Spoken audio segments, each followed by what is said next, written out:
Okay, I think we can go ahead and get started. What do you think, Salma?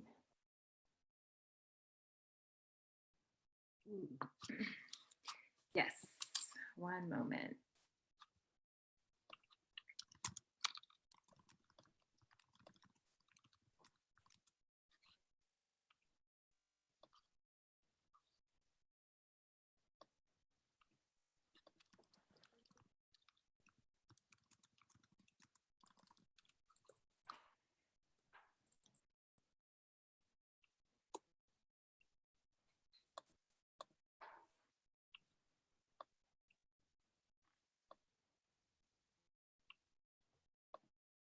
Cool. Awesome. Hi, everybody. This is so exciting. There's so many people on this call. So we're going to go ahead and get started. And yeah, Salma, do you want to go ahead and start us off? Yeah, so the first thing we're going to do to get started is we're going to acknowledge we have language interpretation. So I would love to call our interpreters to speak on what that will look like for our time together today.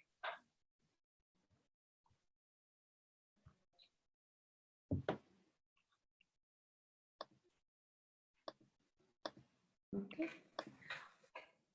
Hola a todos y todas, mi nombre es Silvia y estoy aquí con JP y somos su intérpretes de español de Antena Houston. Good afternoon, good evening, everyone. My name is Silvia, and I'm here with my co-interpreter, JP, and we're here with Antena Houston. Primero que todo, les queremos agradecer a los organizadores del evento por hacer una prioridad tener interpretación al español el día de hoy. First of all, we'd just like to thank the organizers of this event for making it a priority to have language access for Spanish for this phone call. Para poder hacer un espacio bilingüe necesitamos la ayuda de todos ustedes, no solo lo podemos lograr nosotros solos, los intérpretes. And in order to achieve that bilingual space, and that's something that all of us will work together to create, it's not just the interpreters that do it. Necesitamos su ayuda para hacerlo. So we need your help to do that. Entonces, en un momento vamos a apagar nuestras cámaras, entonces no vamos a estar visibles. So in just a moment, we're going to turn off our cameras, and so we won't be visible. Entonces, por favor, mantengan un ojo en la caja del chat para cualquier mensaje de los intérpretes. Por ejemplo, si les pedimos que hablen más lento o que hablen uno a la vez. So please just keep an eye on the chat box on your Zoom system, because that's where we'll let you know if we need someone to speak a little bit more slowly or if we need someone to speak up.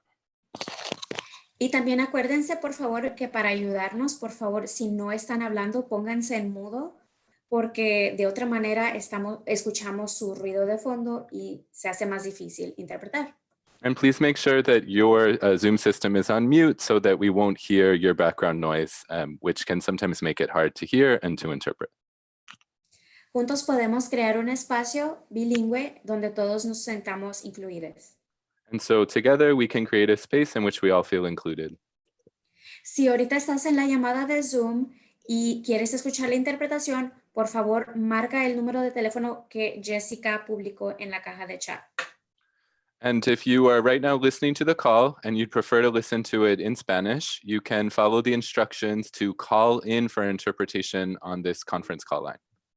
Si hablas español y tienes alguna pregunta, puedes hablarlo en la línea de interpretación y nosotros haremos la pregunta por ti, interpretaremos tu pregunta aquí en Zoom. And if you have a question to ask in Spanish, you can ask it through the conference call line, and then the interpreters will get on and ask your question. Muchísimas gracias. Thank you very much. Great. Thank you all. Thank you. So welcome everyone. Thank you for being here tonight with us at 6 p.m. We know that you could be spending your time doing anything, and you are here to see what you can do to be involved in Colorado's community organizing ecosystem. And so we just really want to appreciate all of the entire audience for being here, and also want to appreciate our panelists who you all will meet later and learn more about the phenomenal work that they're doing here in Colorado. So I'd like to introduce myself. My name is Salamawit, and my pronouns are she and her. I work at Reschool Colorado, which is a local education organization here in town. And my involvement with the Chinook Fund is that I was recently in the Giving Project this past fall. And so that has been such a transformational experience, and really dove deep in what democratic decision making looks like in the grant making process, and just got to learn about so many phenomenal things that have been happening throughout the state. And it's super exciting to be here because I think that community organizing means that the most bold, the most powerful solutions, the most creative solutions can finally manifest into something that can be implemented for years and years to come. So I'm really excited about community organizing. I'm really excited about the potential of what bold ideas and solutions can mean for our world, especially in a time like this. And just wanted to thank you all.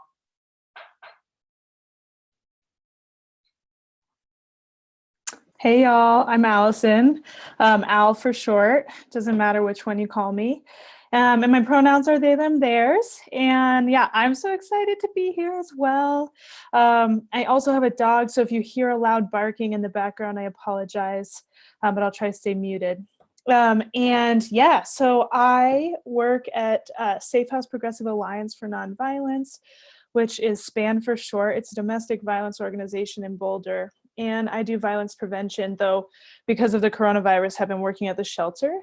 And my relationship to Chinook Fund is that I too was on the Giving Project cohort in the fall 2019. And it was just like one of the most beautiful and deep experiences that I've had around justice and organizing. And so I just feel so grateful for the whole Chinook community, and also for the facilitators as well. So yeah, I'm excited to be here tonight and to be rejuvenated by what the folks are going to be sharing on this panel. Thanks. Yeah. And so at this time, we would like to call up Juliet, who is the program director of Chinook's Fund Giving Project, to provide some more context around Chinook Fund and the Giving Project itself. Yeah, so thanks so much to Al, Salamawi, and also our community leaders who are joining us tonight, and for all of you for your attention and engagement this evening as we hear about the frontline efforts for advocacy and organizing. The Chinook Fund's dedication has been to providing seed funding to grassroots, community-led organizing work for system change. So hence our tagline, change, not charity. And we're especially grateful for your participation tonight in the middle of this coronavirus crisis. As you can see happening at the national level, there's a lot of efforts being done to support like relief, funding for communities, and also we're seeing how systematic racism, injustice, and inequity are being perpetuated even in those relief efforts. So the fact of you taking time tonight to learn directly from our grantee organizations that are doing change work, essential vital work on the ground is so important at this moment. Chinook Fund's able to offer that support through a leadership program we call the Giving Project, which both Al and Salamawit have mentioned. It's a diverse community of about 25 members who commit to a political education, community leadership, grassroots fundraising effort to democratize philanthropy and provide necessary funds to the communities that are doing real change work on the ground. So it's a 6-month effort. A lot of our members here joining the call today are Giving Project members currently and are actively fundraising and deliberating over the grant applications that will go out in June for organizations. So if you're interested in learning more, we'll talk a little bit about it at the end of this call, but just wanted to say thank you to our leaders and to all of you.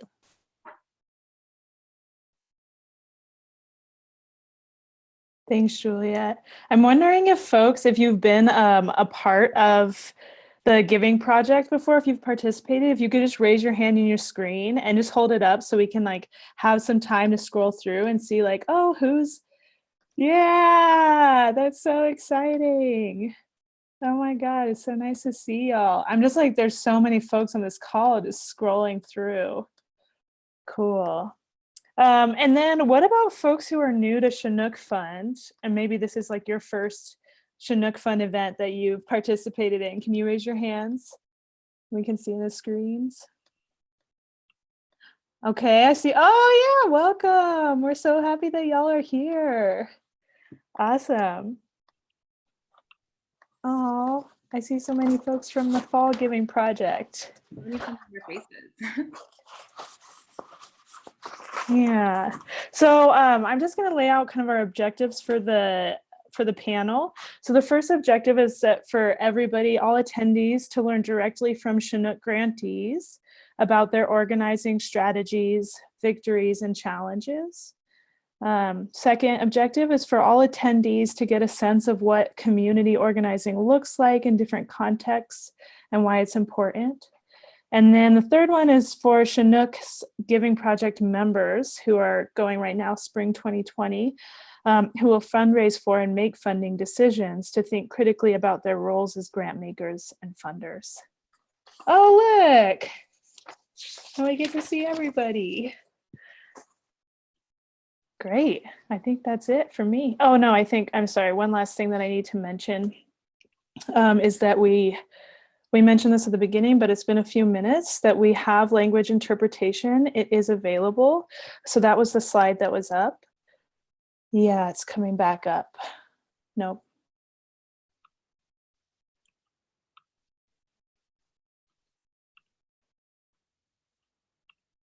There we go. So here's the slide. So if you're in need of interpretation, here's the instructions and the numbers that you can call and dial into, as well as the access code. Great. So I'll take a moment now to explain how the panel will work today. So we have some great panelists on board, and we want to make sure that everyone gets a chance to hear everyone's voice, because their voices are so important, because they're doing this great work here in our state. And so it'll be a couple of questions followed by their answers, and then we're going to have a Q&A after. So throughout this whole time, we're going to be taking stock of your various different questions. So we encourage you all, if you have questions throughout the panel, that you include them in the chat, so that we'll be able to see them and come back to them once the panelists have gotten a chance to describe what they want to describe for what that question asks. And so let's get started. If you all could just jazz hands if you're getting ready to, you're excited about it, because at this point, we're just so excited to hear about these leaders from the movement on the ground, because that's where the work is happening. Great. Okay, so to our panelists, please introduce yourselves, your pronouns, your organization, briefly describe and please briefly describe what you're working on right now. And I think the best way to do this is if we can get that slide back up, we'll just go in the order that, that the slide has, so that not everyone jumps and talks at the same time.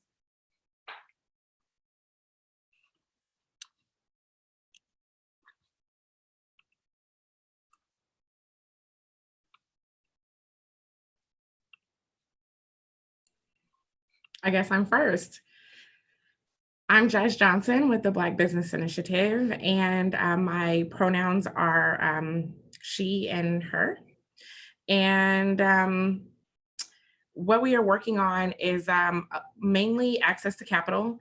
This was something that we were working on prior to COVID-19, so we think it's even more important in the present time, but it's been an issue in the Black community for quite some time now. So that's one of the primary things that we're working on.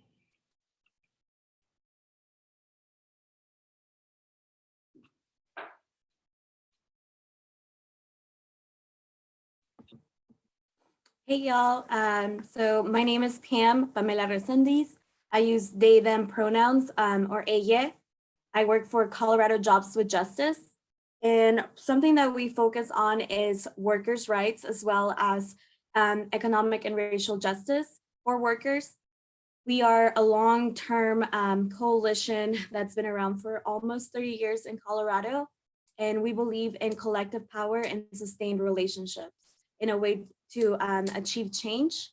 We need to be in relationship with each other to be able to hold each other accountable. And that's a little bit about our organization.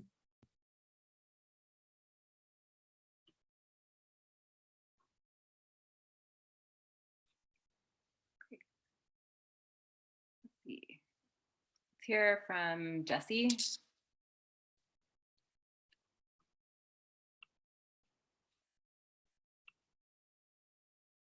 Oh, okay. Hi, my name is Jesse Paris. I'm representing for Denver Homeless Out Loud.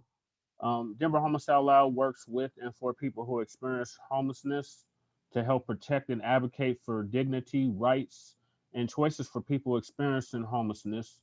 We commit our efforts toward goals affirmed and raised by homeless people within our organization and throughout the homeless community. We strive to add our strengths together to expose the root causes of homelessness and to create ways of living in which everyone has a safe place they can call home. So, what we're working on is how are you supposed to stay at home when you don't have a home? As of April 1st, 2020, we filed a case against the state of Colorado for not protecting the health of all who are homeless by not providing real, safe housing for those without in this crisis. The case states that the state of Colorado must use their existing authority to open up empty housing for all without housing during the crisis and hopefully beyond. So we demand housing now. Make your voice be heard. Send us your experiences trying to get housing and surviving the streets and shelters during the city shutdown. You can reach us on Denver Homeless Out Loud on Facebook. Our phone number is 720-940-5291. And our email is information@denverhomelessoutloud.org. March 24th, 2020, we forced the Denver Mayor's office to commit to halting sweeps of encampments that are on public property during this COVID emergency.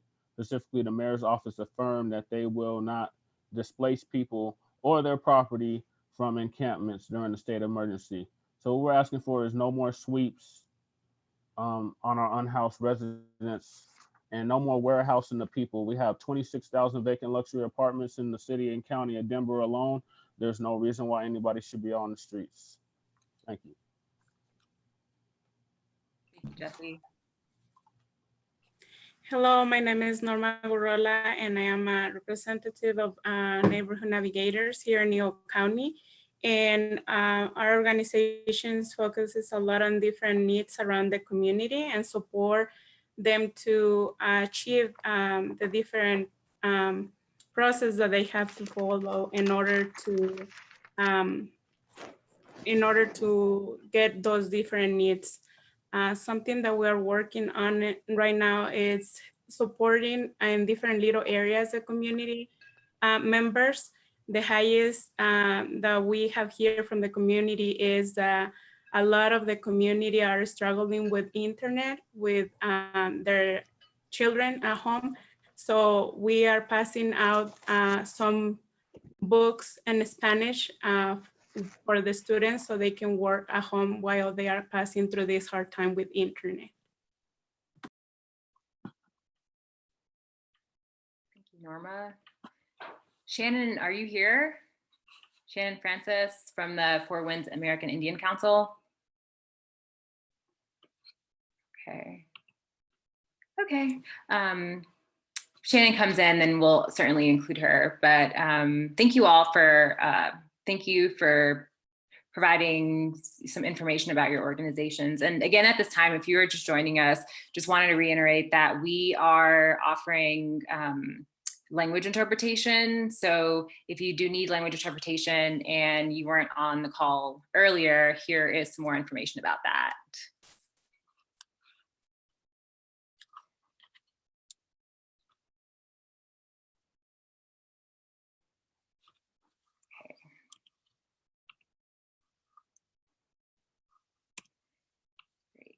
Thanks. So now we'll get into our panel. Awesome. Okay, so maybe we can just go in the same like order that we went in with the introductions. So the first question is, what are your organizations and communities' unique gifts? Yeah, I thought about that question for a while because I don't know if I necessarily would call them gifts, but I would say that One is that we are very culturally responsive. So the Black Business Initiative helps Black-owned businesses start, grow, and scale. And that need arises out of recognizing that Black-owned businesses are severely lacking in resources when it comes to business acumen, mentorship, accessing capital, and then also patronage, which exists in biases that are represented not only within our own culture internally, but also within the greater culture at large, and or the greater community at large. And so really working on those areas recently, about I guess not recently, about 2 years ago, we also added in policy as being a major issue that we needed to address.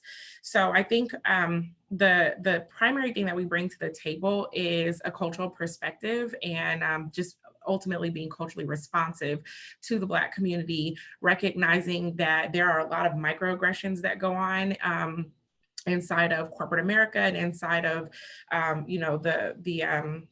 the community, and how we come to the table in a way that allows for our community to feel welcome, to know that this is a space that's created for them, that's also created by them, and that responds to our cultural needs. So I would say that is probably what I would consider our most unique gift.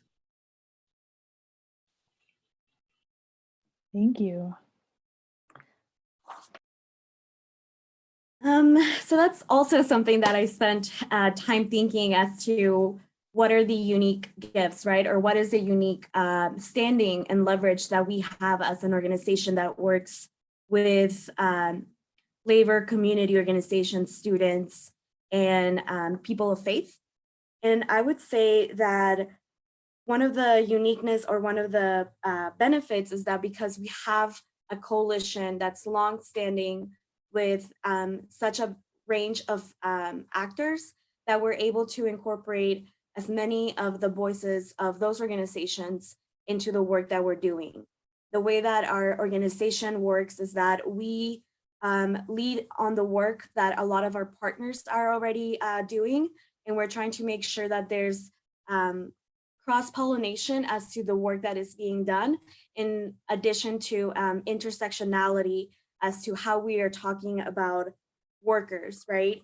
Specifically for us, we focus a lot on unions and what a union workers' rights are. But as we are shifting to the economic and racial lens, right, we want to ensure that a lot of the folks that are starting unions or joining unions are actually people of color, and that they are able to have real representation, not only at their workplace, but within their union. And I would also say another component that's unique about us is that we are challenging what the notion of a worker is, right? We know that workers are folks that are farmers who are having constantly disenfranchised. We know for us that workers have been fast food workers and grocery workers who continue to uphold this country, specifically in this moment, and before weren't deemed essential, and their wages weren't sufficient to make a living or to live with dignity, and it's still not happening, right? And I would say that the other uniqueness about us is that because we have such a diverse community of membership, we are able to also have a lot of like different cultural components, right? So that's another way that this organization is shifting the way that we're talking about workers' rights in a community that's diverse, that is multilingual, that it's multicultural and multiracial. Yeah, thank you for sharing all of that. Jesse, it's your turn. Oh, we can't hear you. You're muted. Unmute me. Okay. Okay, so the organization I'm representing for Denver Homicide Out Loud, we advocate for the rights, dignity, and housing for those that are unhoused. So one of our skills is the fact that a lot of us are either currently homeless or formerly homeless. I know I was on the streets for a total of 13 years. So we have lived experience with being unhoused and being unhoused under this current camping ban, which makes it illegal for you to lay down, cover yourself from the elements with anything besides your own clothing, is inhumane, and it's been ruled such. So we've been fighting over the years for, you know, basic human rights for the less fortunate of us that don't have a home. But just because we don't have a home doesn't mean that we're not human beings, doesn't mean that we don't have rights just like everybody else. So one of our skills is being able to organize the voiceless. Since we are the voice of the voiceless, we take it upon ourselves because we have no leaders. We are a horizontally based organization. So there is no leader, no top down leadership. It's literally, you just step into your role and you do what you do. I do the political stuff. So I ran for office last year, got almost 15,000 votes with no money. And my organization ran the Right to Survive 300, Initiative 300, which was basically would have gave our unhoused neighbors of Denver basic human rights to life, liberty, and shelter. But the voters were deceived, and that was horribly killed. So we have also been running bills at the state house, also the right to rest. We ran that for 5 years.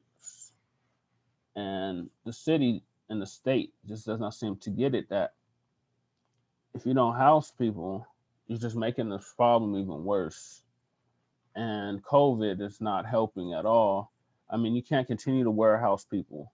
So our whole mission is to basically help those that are unhoused that want a home get a home. And like I said, since we have lived experience with it, we know exactly what it's like. We're not like reading this out of a textbook or something. We have real life experience. So that's one of the skills that we bring. Also, a lot of the homeless community depends on us for basic survival needs, gear. So we've been providing them with tents and sleeping bags and other life essential things when you're on the streets, because while the sweeps were going on, people's belongings were just being taken away day and night at all hours of the day and night. So we have stepped into that role as well. And then we are just advocacy group. So we've been advocating for people. I know myself personally, I've been able to get 3 people housed in the past month.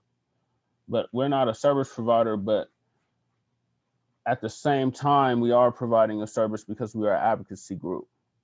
So a lot of times our unhoused neighbors, they basically need a shoulder to cry on, or somebody just listen to them, because for years people have just been ignoring them. So that's also one of our skills. We're able to talk to the unhoused, relate to them, and help get them toward the services that they need.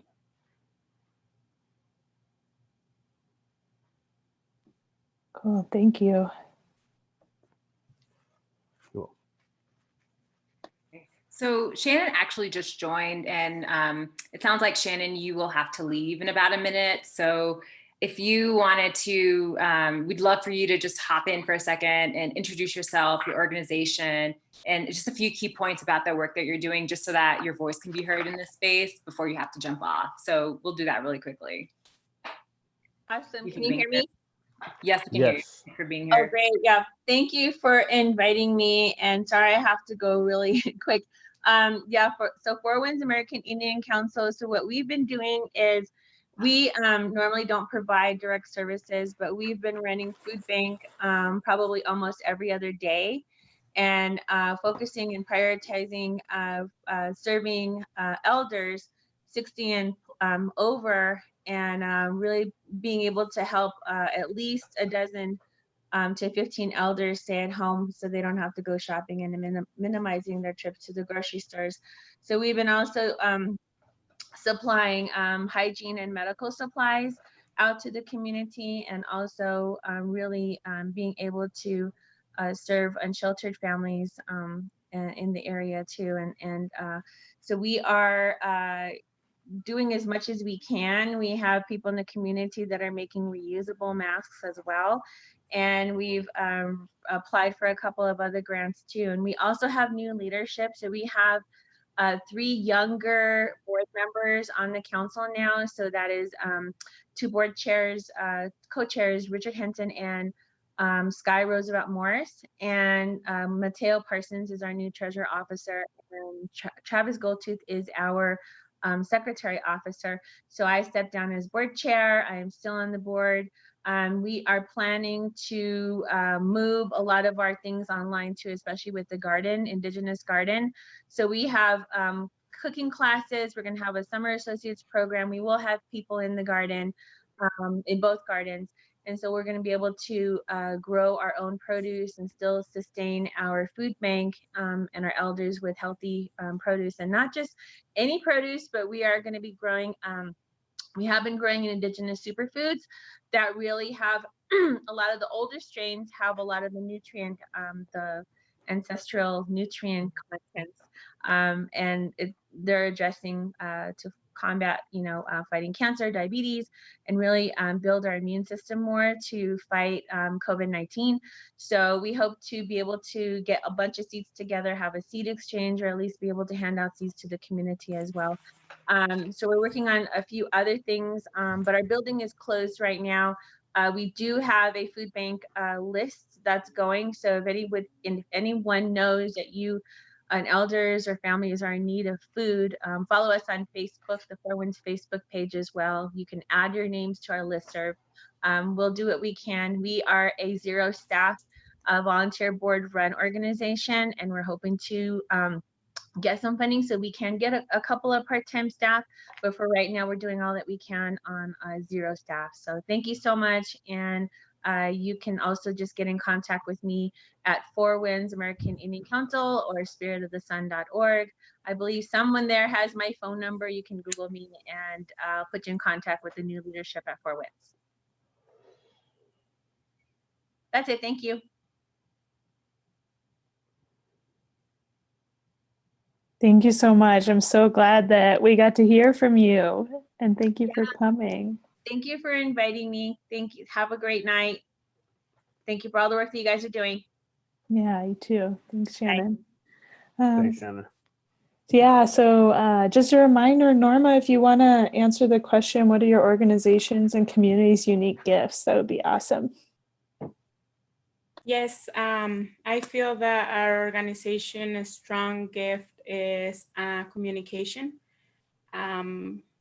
Along with the communication between all my peers, I feel that we bring to the table all the different needs, and we work together to find a solution for the community members and building the trust that community members have on us right now. You can see it by how they come to us and look at us as leaders of this community, and enjoy working in different projects together with us.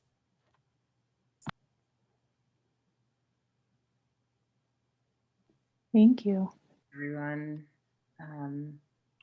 Thanks everyone for describing what that means and how dignity and communicating with folks around you really bring a lot of this work together.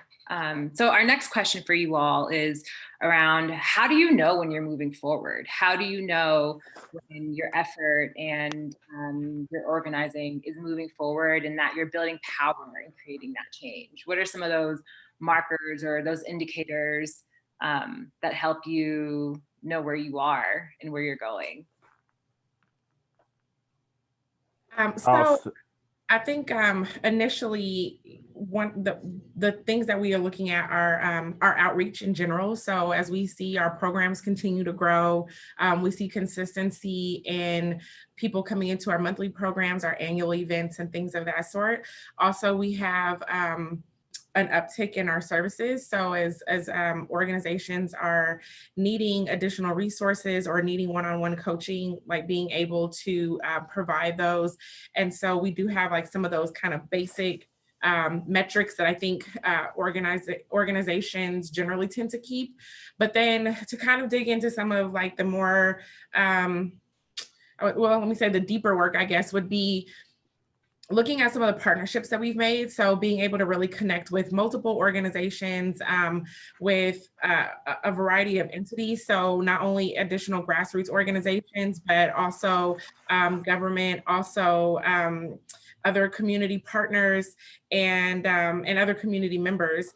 And then also kind of looking at some of the work that we've been doing inside of like policy work. So for example, one of the things that we're working on right now is some of the disparities in philanthropic giving, right? So we know that roughly 93% of philanthropic giving goes out to white men. How do we change that when you're coming from a community-based organization and we don't have those dollars, right? So how do you begin to leverage what that looks like? So I've been spearheading with a really robust group over the last maybe 8 months, working on a variety of tools. A few of them, I think I'm at liberty to share. If I'm not, I'll take the I'll take the backlash later. But one of them that we're working on is a tool that can be used to rate organizations with regard to how they are giving, right? So when organizations talk about, or foundations talk about how they are looking at equitable giving, like how equitable are their practices and how can we as a community hold them accountable to what they say that they're doing. So we've been digging into a lot of the work that is kind of on that back end, things that aren't necessarily seen up front, but we know have the power or the ability to transfer some of that power over into the hands of the community, and then begin to, continue to build out from there. We're also looking at policies from the financial sector. So recognizing that 20% of the Black community is unbanked. So some of those things are highlighted in this type of scenario like COVID-19, where people are wondering, well, how am I going to get my stimulus check if I have to wait for it in the mail, right? Because they don't have direct deposit. And so there's a number of different pieces that we're looking at, because although we do have a strong focus on business, ultimately our organization is focused on economic empowerment for our community. So that, flows over into personal finance, it flows over into housing, it flows over into education, it flows over into all these other areas that essentially tie back into building a strong economic base. So I would say that we are seeing changes in policy, or we're at least beginning to work on legislation that's beginning to be introduced. I'm seeing tools being built out, and I'm seeing an increase overall in our community engagement. So I think we have a long way to go. I don't want to make it seem like, that we're just, all these things are happening all over the place. But what I do see is we have been chipping away, and I think that there are things that are beginning to crack, and we're excited to be a part of that change.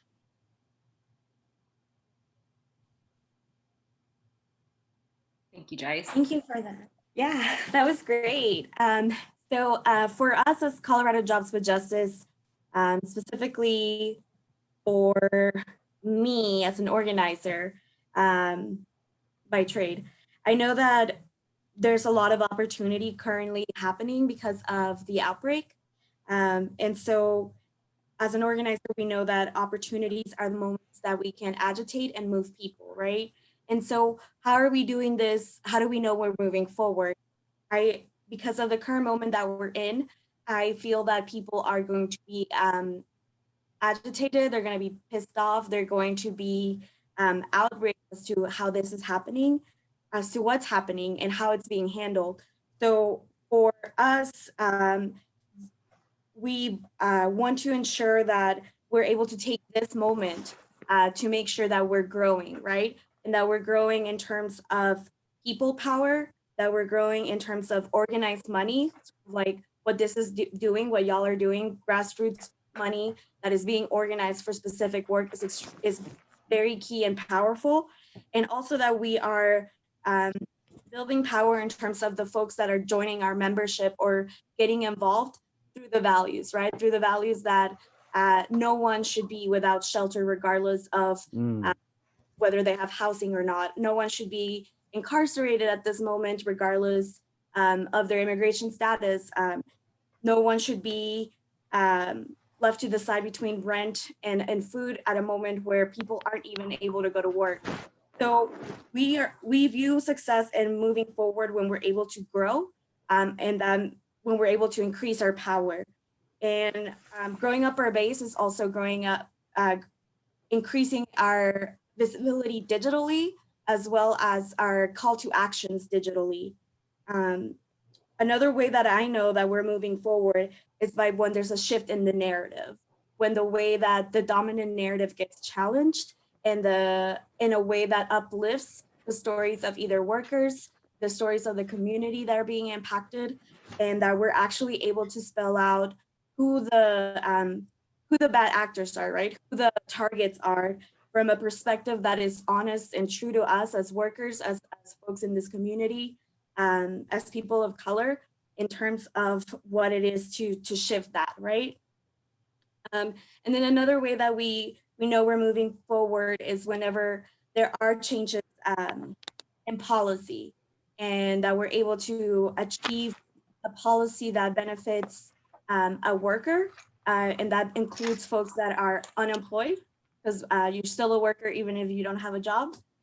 So we want to ensure that it's a broad way to incorporate and support folks whenever we do policy.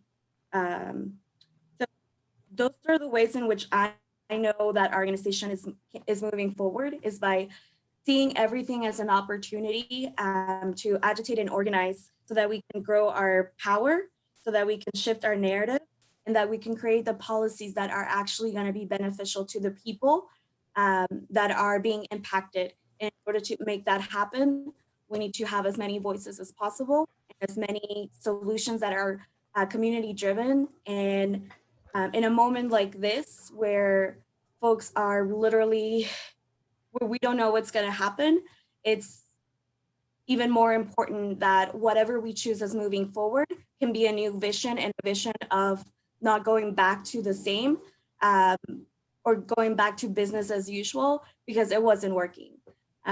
So that's a little bit about to how we know when we're moving forward and we're making changes. Awesome.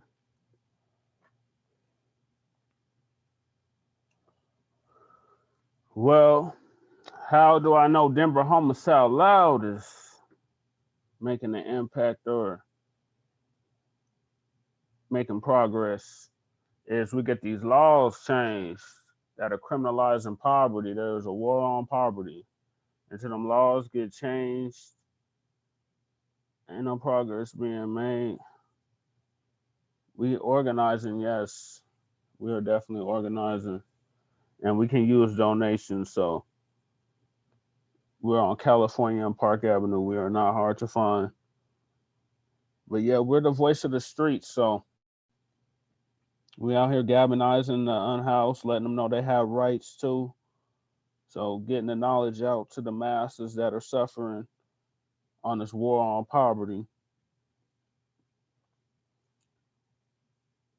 We got Candy C. DeBaca in. That's progress. But she's one of 12 others that are in bed with the business developers.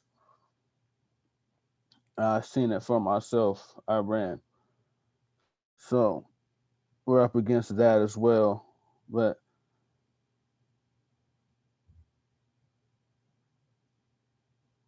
the race issue still comes up.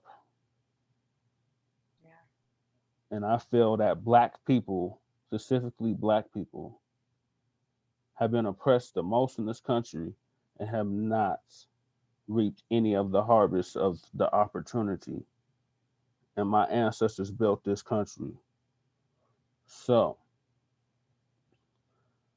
that being said, keep the momentum going. I mean, I'm not gonna say anybody but Trump, because my people have been dealing with oppression for 400 years, at least in this country. And we are making up the vast, disproportionately unhoused in a lot of these cities and states, not just out west, back east and down south as well.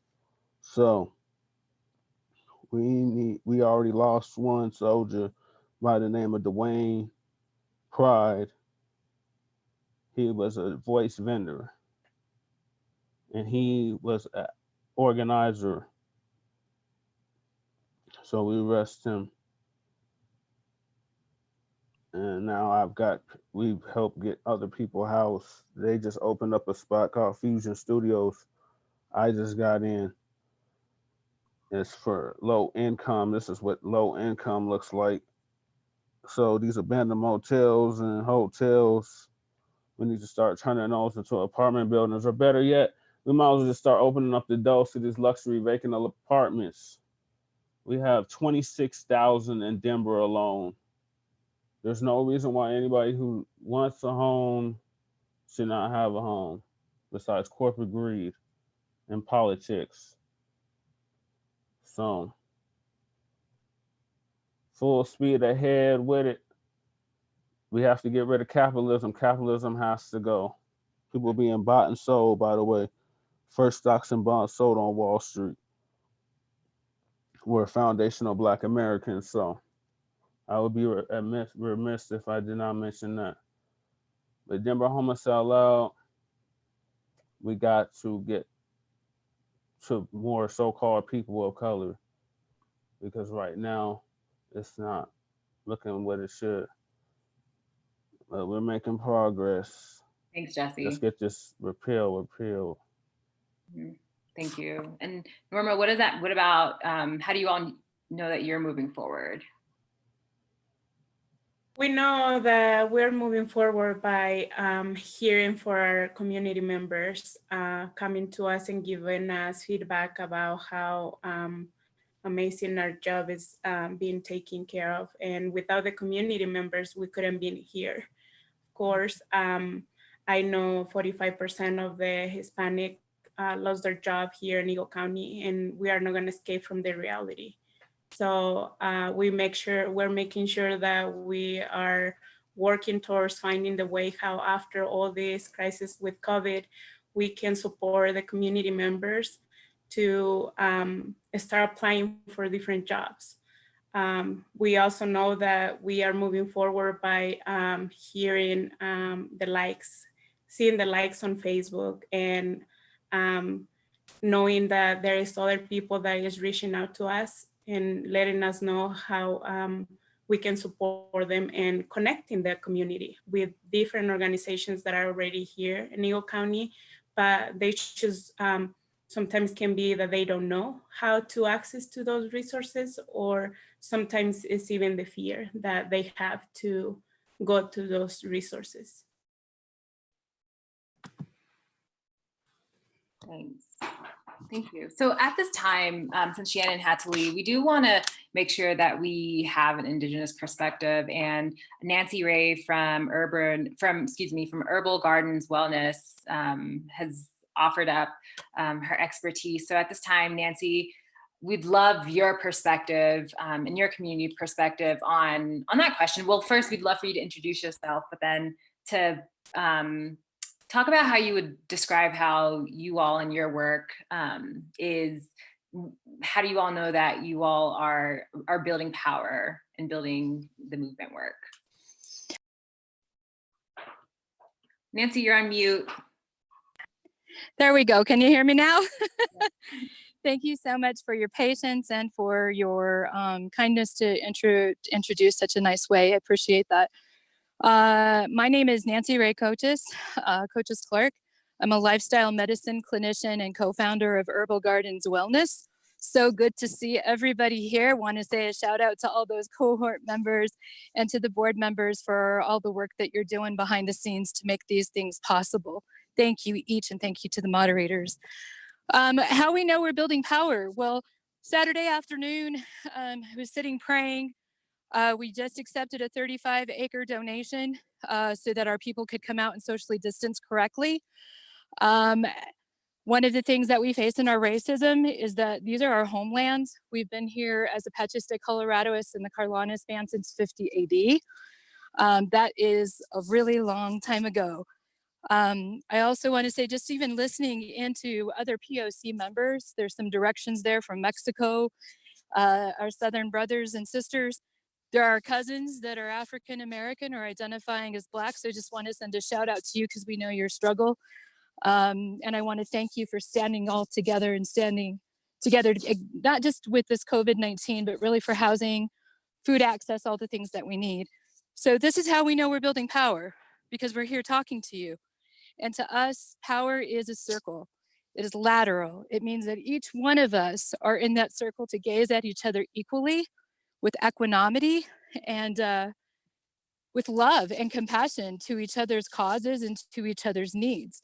There's a lot of valid points about politics and how that can impact us in a negative way. We've actually been trying to turn that around and meet with individual representatives throughout the state and commissioners from the counties, and educate them on why oppression exists in the Native and the Indigenous population. And if we're oppressed because they don't want us to have land access, then everybody who built this country on their backs, their ancestors' backs, carrying all of those things down in the South, all the way here to the Buffalo Soldiers in Fort Garland, we know that the power comes from within us and from within this exact community that's speaking up today. So thank you for including us, Hedna, and happy to be here with you all. Thank you for including us.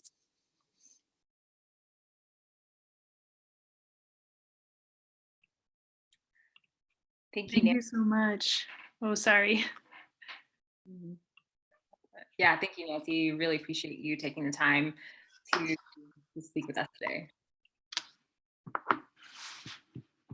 So now feels like a good time for us to start answering your questions, and would love to hop into the panel to see what you all have. So we're gonna just take a moment to see the list of questions, and then we can go ahead and read them, and then our panelists will start answering them.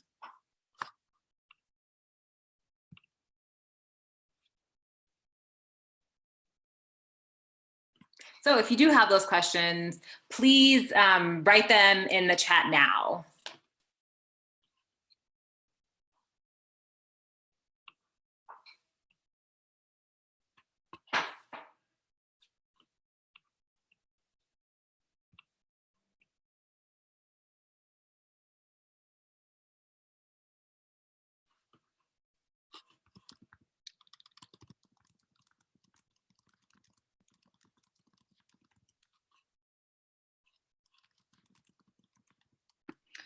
Cool. Well, we always have more questions for y'all. And folks, if you think of questions as we're going, please feel free to type them in the chat and then we can call them out. So I'm kind of curious around what sustains you all in this work, both before COVID, during COVID, and also post-COVID. I would say in terms of just when you're saying sustains us, like emotionally, financially, physically. I mean, anything. Okay. Yeah.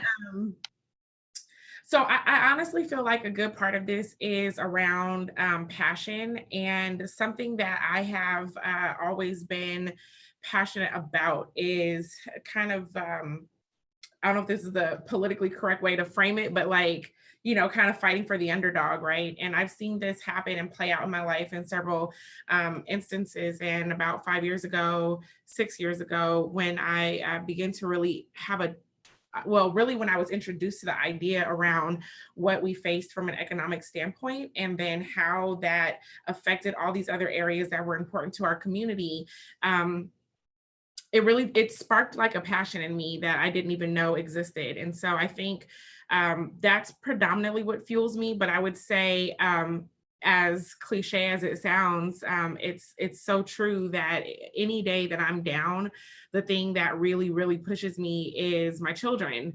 And recognizing that when we talk about things like intergenerational wealth, when we think about how long our generations have been experiencing certain things, Jesse kind of, pointed out like the history of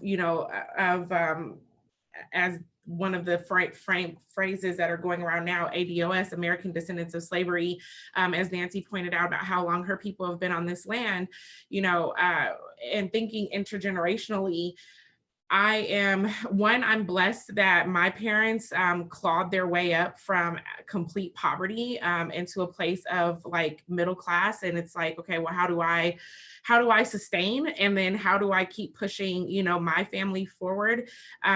As well as how do we push forward together as a socioeconomic group and as a community. And so on any day that it is really tough, I have 3 little ones, and it's like, it just doesn't seem like it's that hard anymore when I'm thinking about what I need to be doing for them. And that's like the extra, it's like the icing on the cake, you know, in addition to just the overall sense of what it looks like to step out into a community that values you, that appreciates you, that loves you. And I think that's important, especially when you're doing grassroots work, is when you step into your community, that they recognize you, that they see you. And I've had no shortage of support and love from my community. So I would say like those are the primary things that keep me driving. I'd like to say, you know, again, children and elders, right? I always bring that up no matter where we speak in our using our voices. We have the most vulnerable population. The Spanish flu epidemic that everybody's talking about, we went through already. The genocide, been there. But what keeps us going is those smiles. Oh my gosh, have you ever seen a baby in your community look at you with hope and with knowing that they can trust you, and they reach their hand out to you and they keep their eyes locked on you?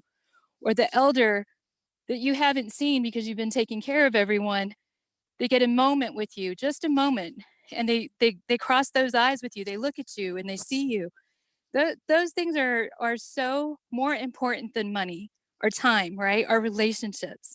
And so it's really good to hear this from other communities, because my concern, you know, in working with Native and non-Native communities and the challenges that are there, is that the separation causes so much harm. If we separate ourselves out too much, we forget who we are, our identities, right? We use pronouns, we, us, and they, or we, us, and ours, sorry. We don't use they or they or them. It's too segregational. So what keeps us going is each one of you that we get to meet each year, and then each one of you we get to bring into our community, so that the community can make that eye contact with you, and know that we're not alone and that we are not invisible. So again, we thank you.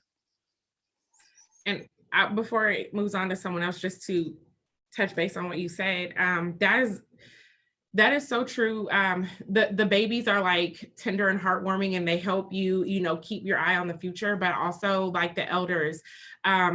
You when you mentioned that, it actually sparked, I've had in the past 5 years, I've had more elders, people in their 50s, 60s, and 70s coming to me to say, we appreciate that you're carrying on the work that we've done. We appreciate that you're continuing to, you know, move this forward, that you are, you know, a fresh face, a fresh voice, and have come to me in so many ways of support, just being an ear, being a mentor, being a guide, being a sounding board, being support. And even in that sense, having elders come to me and say, how can we continue to help make sure that you don't go through some of the things that we went through as we were building? So literally, like, almost the epitome of how can we put you on our shoulders and keep you boosted forward. And so I thank you for mentioning that, because that has probably been one of the most heartwarming things. Like, if nothing makes me tear up when I come home and think, like, it doesn't matter how hard today has been, it doesn't matter if your program didn't get funded, it doesn't matter if, you know, you got into you know, an altercation with someone in the community. It doesn't matter if, you know, any of these things that can just happen in a day. When there's someone who's done the work for 20, 30, 40 years comes back and says, I see you and I support you and I appreciate you, it's like, so thank you for that.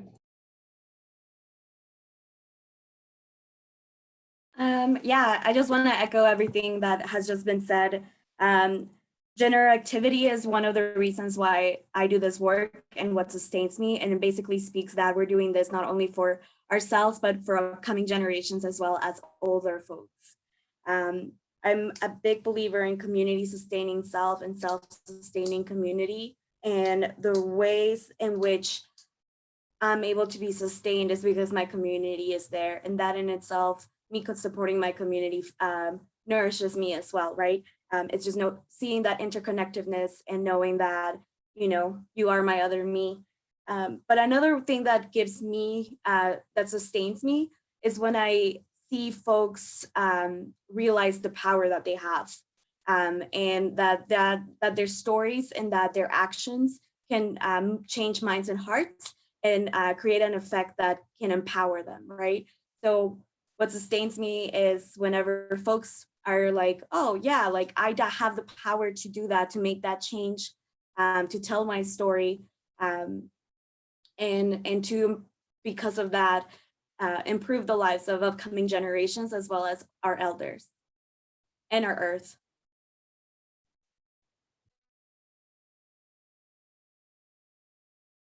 Sorry, I'm just so proud to hear all of these good things, you know, because we all work so hard and there's all the different challenges that we have. But when we're together like this and see the beauty, it just gives more hope and it just fuels the ability to keep going. So thank you each one that I'm hearing. It's just energizing. Thank you. Jesse, do you have anything you'd like to say on that question on what sustains you?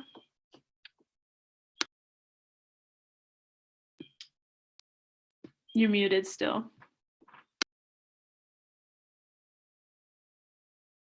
I was gonna say the liberation of the masses of my people. That's my passion, my drive.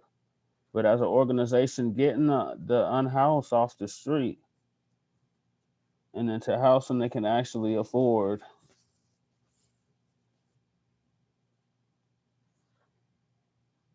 And to stop criminalizing people for being poor. In a supposed post-racial society. There's nothing post-racial about this. But we advocate for the masses that's suffering out here, so we would love to see them housed and not living on the streets being told to move along. You know, I was banned from the Auraria campus for 8 years because I became homeless after I graduated, or the last semester I was banned from the whole campus. And I majored in criminal justice, criminology, and criminal justice with a minor in African American studies. So that's my passion, the street people.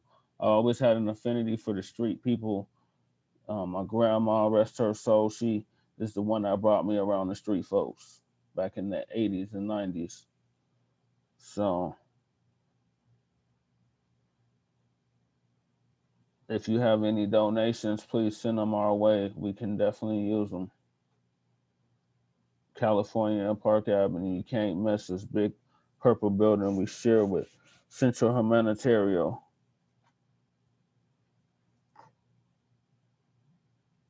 Awesome, thank you. Norma, do you have anything to say to this question?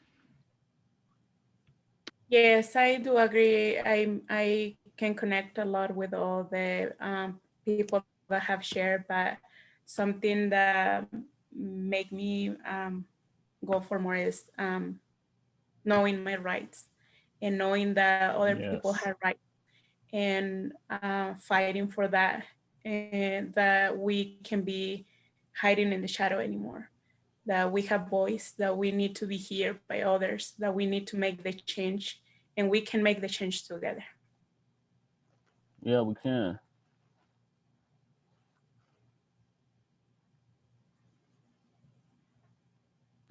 Beautiful, thank you all.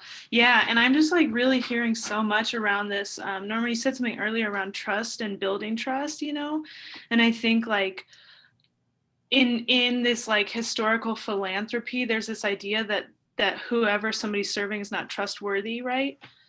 Which is so absurd, right? And so it's like, okay, if we are actually building trust with folks, if we are believing that somebody is trustworthy, then somebody's trustworthy, you know? And also, Jice, can you just say that, that you said 90-something% of philanthropy goes to white men? Can you just say that one more time?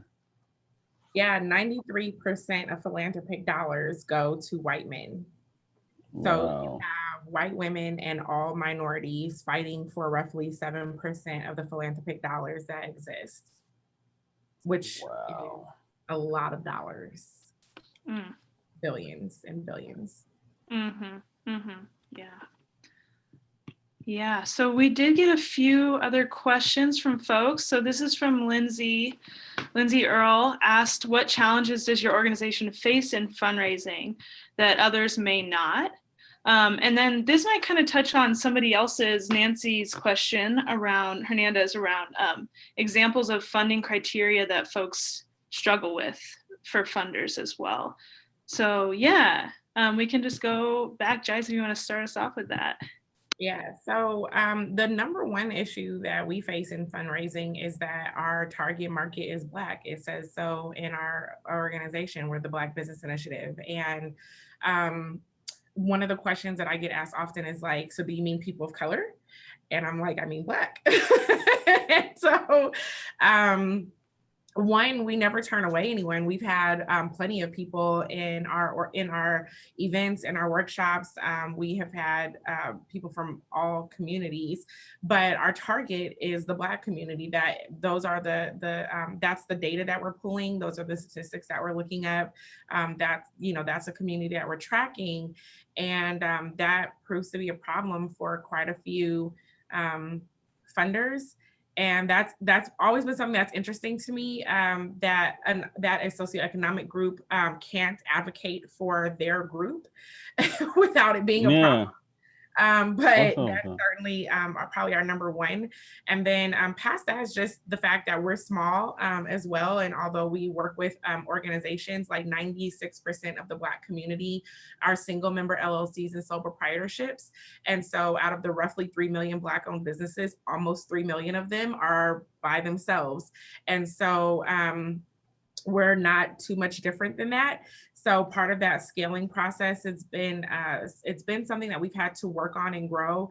And so initially we started off with just kind of working on startup businesses and businesses developing their models. And then over the last couple of years is when we've added in that scale portion, because it's taken us a while to build relationships with funders and relationships with banking institutions so that we could start getting our community in front of organizations that have access to the dollars. So now we're beginning to launch programming that specifically addresses getting into brick and mortar spaces, hiring employees and things of that sort, so that organizations can leverage.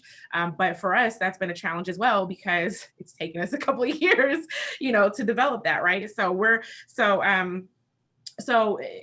you're building your own custom programming, like none of our programming is taken from any other sources. We built it, and by we, I mean I've built it myself. But basically, I've built the programming. I have run the programming, in the earlier years. Just in the last 18 months, we've basically brought in additional facilitators. Prior to that, I was like practically the only facilitator. So when you think about the amount of time that it takes to locate grants that you qualify for, to fill in those grants, to pull together all of your documentation, to keep your organization up and running, all the while I'm still trying to, produce regular and consistent content, and I'm still, creating courses, and I'm still marketing those courses and organizing those courses and then facilitating those courses. And, so it's like at some point you just run out of time, right? And so it's like, how do you keep forward momentum going in your messaging? How do you not disappear out of community for weeks and months at a time while you focus in on the funding? And so it's like, in reality, both cases suffer. Like you can't give your full to what your mission is, and you can't give your full to finding programming, otherwise your mission falls apart. So those are the challenges I think we all see. I assume that we all see as small community-based organizations in looking for funding that maybe the larger organizations don't. I would say I'm fortunate enough that I do, you know, I'm formally educated where I have decent writing skills. And I know that that has proven difficult for some. And I've also tried to work with other smaller organizations to help them on some of their writing, because some of these places look at that, you know, they're not looking at the story. They're not looking at the cause. They're not looking at the data. They're saying, well, this isn't well written. So, you know, you try to utilize some of the skills and the privileges that you have in other spaces to help other organizations as well in places that you may be strong. But that's a lot of what I've seen and a lot of my experience.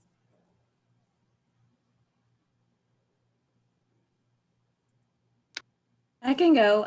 So I would say so that some of the challenges that we experience that other organizations may not is it's the fact that we are shifting from a completely like volunteer to a staffed and sort of like a staffed organization. So there's a lot of institutional challenges that are coming because of that transition, right? But we are pushing through. I say another of the challenges that have to do with like fundraising because of that shift in organizational structure is that we don't have a lot, or we're attempting to build relationships with a lot of larger foundations. But at times, if you don't know someone in there, or if you aren't recommended or asked to submit your proposal, there's no way for you to tap into that foundation. I would say another challenge that our organization has that in terms of fundraising is that we need to expand our universe, and a lot of folks might have this already. We don't want to keep tapping into the same folks and not being able to grow our sustainers and our donor base, because ultimately that's something ideal for our organization, is that we're completely grassroots funded and that we don't have to depend on philanthropy that may not see the benefit of the organizing that we're doing. Yeah, so I would say that in addition to that, overall, some of the ways that we can challenge the way that fundraising is happening is to ensure that our people are in those foundations, and they're the ones that are sending out the RFPs, right? They're the ones that are ensuring that whether it's poorly written or not, that our organization gets money. And a way to also challenge the way in which white supremacy in terms of financial components shows up in our organization, right? Like we don't want to continue to replicate those funding tactics that like dehumanize folks in order to get sustainability.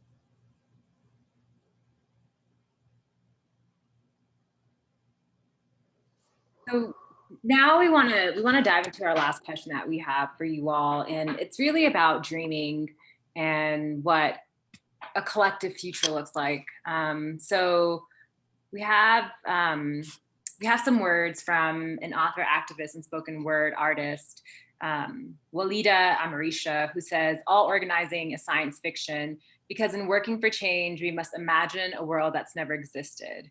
And we have to collectively dream new worlds so that then we can begin to create them." So our question is, especially considering the moment that we're in, when it comes to our collective future, what do you all imagine? And I think this goes well with the questions that was presented, Alicia's question as well, as around how do you dream of this new future considering all this new attention that's been new attention by, of course, some people, not everyone. How do you use this new attention on the issues to dream of that future? So I'll be the first to say that I don't know. First, I love that quote. That actually gives me a lot to think about because it's absolutely true that we're essentially trying to build something we've never seen, right?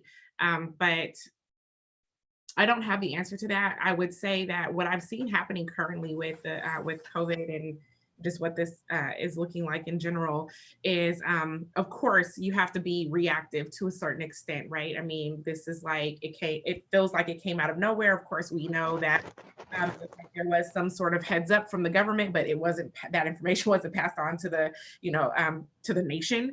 But in general, there has to be some level of reactiveness. And I don't think that I necessarily do well with reactive situations, because I feel like then we're just like in the moment without necessarily thinking through several steps ahead. And what I've seen historically has been that oftentimes our communities are responding to what's happening in the moment. And one, that's understandable, right? But the other side of that is that it doesn't leave space for strategically planning out how you get out of this situation, right? And so you hear things like, I can't think about, how to plan for the next year when I don't know how I'm gonna, make ends meet to the end of the week or to the end of the month. And it's just kind of like always being forced into this like right now type of a situation without giving our communities time to think about how to be strategic in moving forward. And so I have, this has not been the easiest time for me. I was actually mentioning, that I've been kind of a little, I guess I mentioned that in our pre session that I was, had been a little bit withdrawn from the community because I'm watching all the reaction going on. One in itself is a little bit overwhelming, but also thinking about what are the greater implications and recognizing that I don't have to participate in the immediate reaction. There are so many organizations out here who are immediately responding. How can I think about what we need to do coming out on the other side of this, right? So, I would say I don't have that answer. I think I'm still kind of working through what that vision really looks like, and then how do we begin to create that? And in the meantime, what can I lend to those who are immediately meeting the needs that are, so prevalent? How can I assist them while focusing in on what we need to do coming out on the other side of this? And I'd like to say, for us, we have envisioned this world coming. This is our change for Native culture. This is our change for our Indigenous. This is the opportunity that we have been praying for other people to see us and hear us, for us to see and hear them.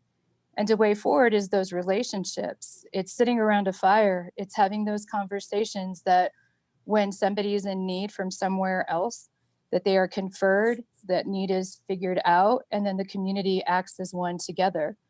We actually have been on the COVID-19 since December. We in our organization, we're sending out pounds of immune boosting herbs to our 7 clinics from Montana all the way down to New Mexico. Our women immediately started sewing masks to send out to hospitals. So we're utilizing this opportunity as a way for our community to demonstrate our resilience, that we are still here, that everyone here that has come here is still our kinship. I'm listening and looking at all of your faces. There is a way forward, but it is going to take our faces and our voices together.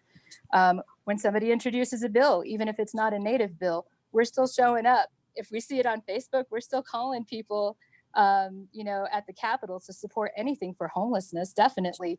We have people die at Sloan Lake of exposure.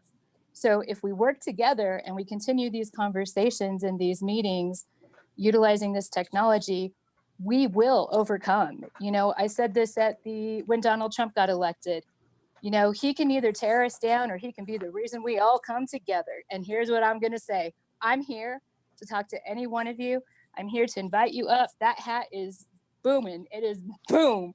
Because, we can't just allow the oppressor to continue to go on this route. We have to stand together as a community of color.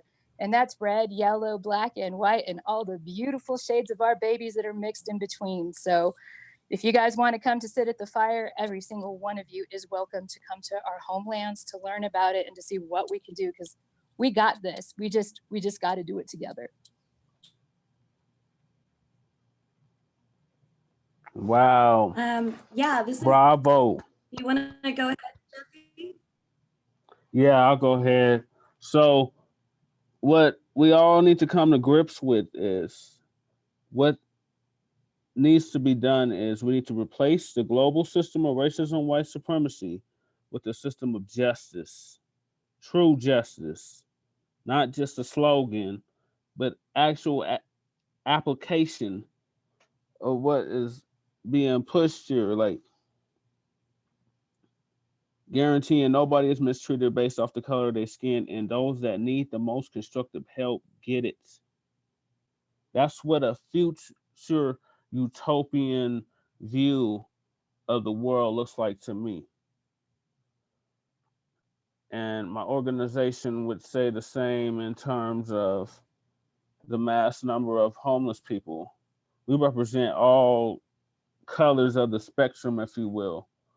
But for some reason, we are just disproportionately making up the unhoused numbers during this era of gentrification, which is really ethnic cleansing. So the UN definitely needs to be involved with this. And oh, the rapporteur was here last year.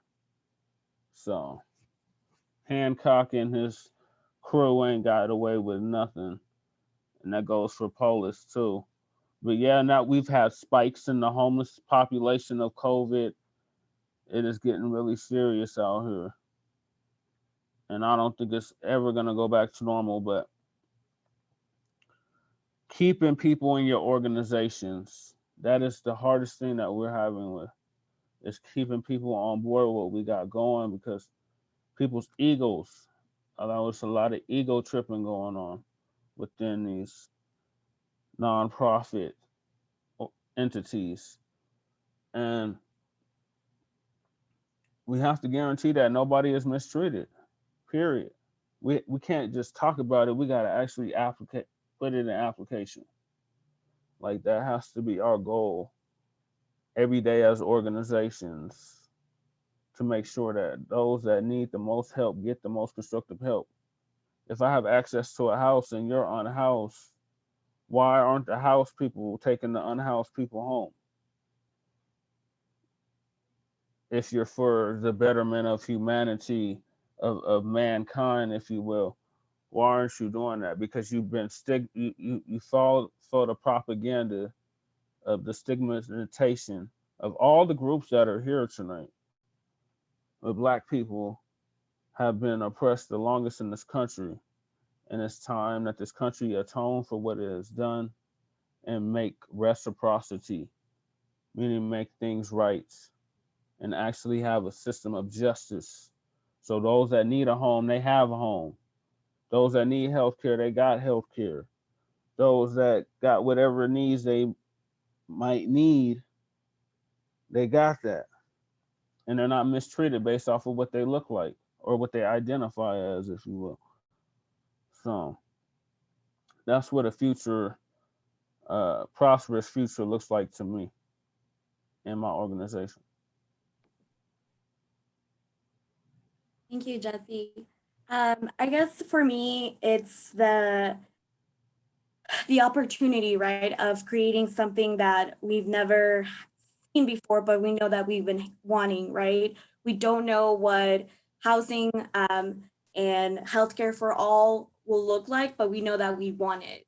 So the question is making sure that, or the point for this moment, I would say, is to ensure that we don't limit ourselves from the world that we currently live in.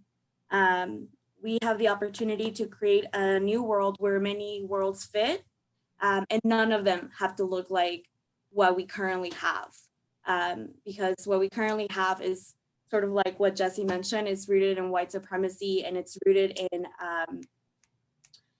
in oppression. And as much as that is trickling and has trickled all over to organizations, to elected officials, to companies, it's just like, how can we undo it all? And how can we undo it? By doing what we want and demanding what we want. Like, I don't know how everyone is going to get to the basic universal income, but I know that we need that and we want that, right? So this is the opportunity for futuristic thinking.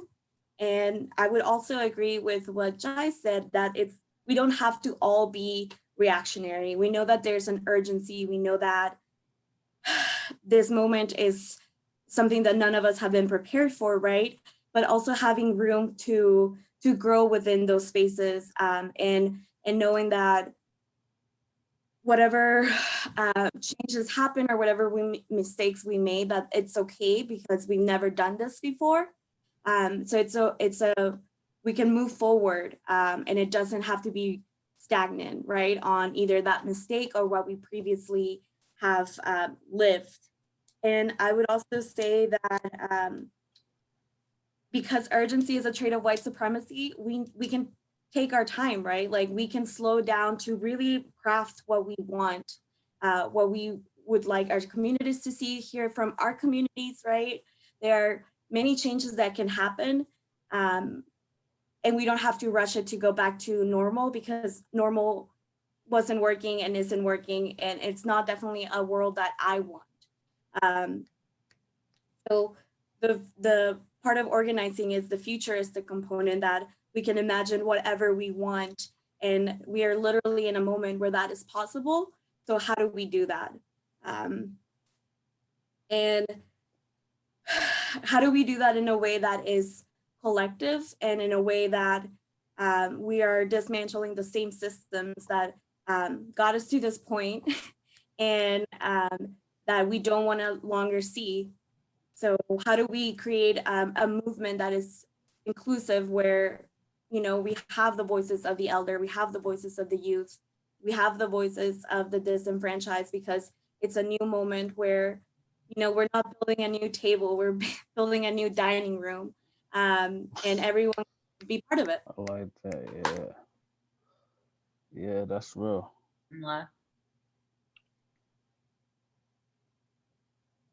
Norma, would you like to offer your thoughts on what visioning and a collective future might look like in your work? Yes, I feel that the dream of a unique community, a community that will stand together and doesn't have to be empowered anymore to raise their voice. The dream of knowing that all of us can be support each other without being afraid of what others have to say or what we need to be looking for. The dream of we are here, and we are here to stay, and we believe in ourselves. Yeah. Thank you. Thank you. I just want to take this moment, we're at the end of our time, but just wanted to really take this moment to acknowledge the grace that you all have shown in terms of just being here with us tonight, when there are just so many various things happening right now in each and every one of our lives. And thank you to our panelists, and thank you to our audience. And just really wanted to touch on some of the most important components that came out for me, were that this moment and this time is really, it's really calling on some transformative visions and powerful demands, so that we can all collectively design a future that includes everyone all the time. And Pamela, I loved your point around rejecting urgency. I think that this is a time where folks are so, are just running to the familiar, which is this urgent need to create solutions, but taking the time to slow down is really what this time calls for. So I just really wanted to lift that, because I think that that is a stress that I know a lot of folks feel, and you just call that out so well.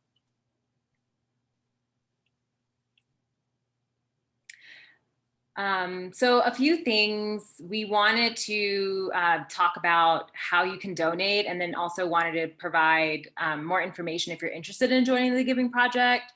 So as far as the Giving Project goes, please visit the Chinook Fund website if you are interested in learning more about how to join the Giving Project. So chinookfund.org to see what our informational sessions for the fall schedule looks like. And if you have any additional questions about the Giving Project, please follow up with any of the program team members, or also Juliet, who runs that program. Oh, just one little exciting shout out about the Giving Project for the fall. We are going 100% digital. So that means people from all across the state, in the mountains, the far northwest corner, down the southwest, Colorado Springs, y'all can join. Nice. Yeah. So for more information, just visit chinookfund.org Giving Project. And we have some information sessions there where you can learn more, but there's also a ton of people here on this forum that you can connect with who can tell you about their experiences too.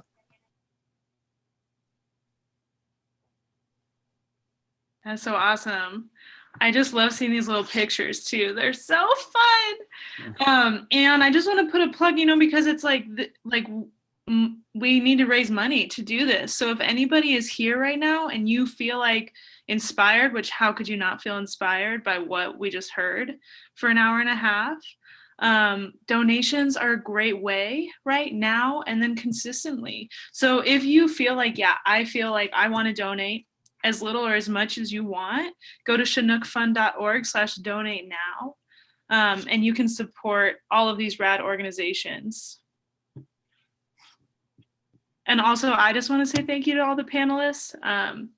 Yeah, I mean, it was really amazing to hear what you all have to say tonight, and also just the circle, Nancy, when you're talking about the circle, but also intergenerational imagination is really what I got out of this. But also that, like, as we're organizing right now, that is our imagination. Like, we are actively we're doing the imagination right now, so I just appreciate all of you sharing that. Thank you, Al. Yeah.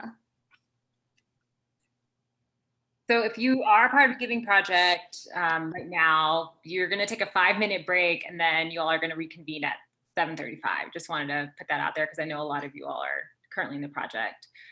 But yeah, for everyone else, just thank you for wanting to learn more about this work and be a part of the movement for justice in Colorado. I think that, of course, everyone matters, and just really thankful to have been on this call with you all today. Yeah. Thank you guys for moderating, for inviting us. And I just wanted to do this for everyone before we leave. You are the creator. We are one family. Let's go, guys. We can do it. Let's go. Yes. And thank you to all the other organizations. I loved hearing about your work. Oh, yeah. All right. Bye, everyone. Have a Thank, good evening. Right. yeah, thank you all for joining. And cohort members, if you could stay on the call, we'll be joining a breakout room. Thanks again for the MCs too. Everyone be safe.